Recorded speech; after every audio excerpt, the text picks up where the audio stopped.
হবে।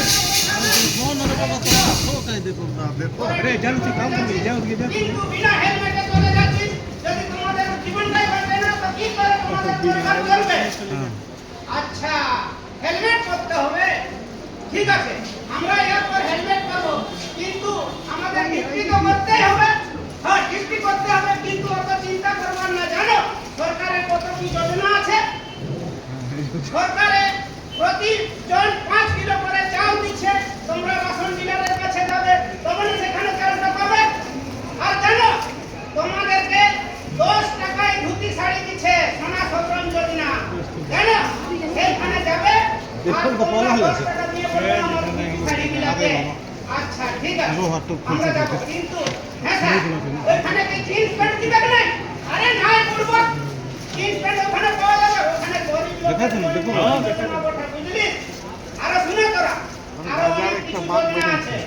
যদি তোমাদের ঘরে যে মেয়ে ছেলে আছে, তাদেরকে মায়া সম্মান যোজনা দিবে, প্রতি মাস 2,500 টাকা সরকার, বুঝলি? তো তোদেরকে ঠিকভাবে করে নিজের সবাইয়ের ভোটার কার্ড বানাতে হবে, আর ভালো লোককে ভোট দিতে হবে, তবে সব রকমের যোজনা পাবে, বুঝলি? ঠিক আছে স্যার, আমরা ভোট তো ভালো লোককেই দিই, যে আমাদেরকে 1 গ্লাস দারু দেয় আর 2 পিস খুপড়ি দেয়, তো আমরা ওটাই তো ভোট দিই, ওই না ভালো লোক। আরে নাই দুর্বল নাই, ওই রকম নাই, নিজের মতাধিকারকে সহি সুযোগ করতে হবে, ভালো লোককে শিক্ষিত লোককে ভোট দিতে হবে, তো তোমরা অনেক কিছু যোজনা লাভ পাবে। আপনাদের স্কুলে খেলার লেখাপড়া ভালো হবে, স্কুলে মধ্যাহ্ন ভোজন পাবে, সাজ পোশাক পাবে, তবে না তোমাদের পরিবার খুব ভালোভাবে চলবে, বুঝলে? তো চলো আমরা আরেকটা গান করি।